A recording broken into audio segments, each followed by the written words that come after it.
গতকাল ছিল জঙ্গলি টিমের জন্য এক আনন্দময় দিন। কারণ গতকাল সিনেপ্লেক্স এবং মাল্টিপ্লেক্স মিলিয়ে মোট ২০ লক্ষ টাকার বেশি কালেকশন করেছে জঙ্গলি এবং এটি এই ফিল্মের এখন পর্যন্ত একদিনের সর্বোচ্চ কালেকশন।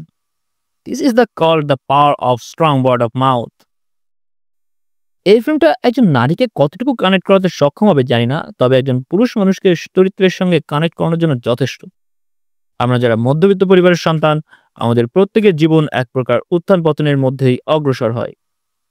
কারো ছেলেবেলা খারাপ থাকে তো কারো শৈশবকাল, কারোর কৈশোর কাটে খারাপ সময় তো কারোর যৌবনকাল খারাপ সময়ে অতিবাহিত হয়।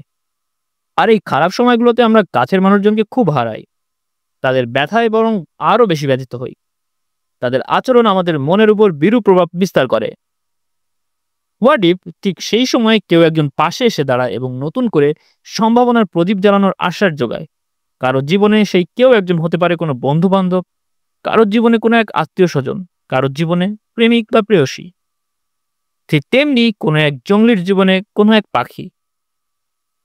বাস্তবতার সঙ্গে এতটাই সামঞ্জস্যপূর্ণ গল্পটি যে সিনেমার শেষ মুহূর্তে চোখের কোণে পানি জমতে বাধ্য। It's like just a slow poison. সুতরাং আর কোনো ফিল্মের শো বাড়ুক কিংবা না বাড়ুক, আমি মনে করি স্ট্রং ওয়ার্ড অফ মাউথের উপর ভিত্তি করে হলেও জঙ্গলির শো বাড়ানো উচিত। এরকম বাস্তবতা নিরীক্ষে নির্মিত ফিল্ম বর্তমান সময়ে খুব কমই নির্মাণ হচ্ছে।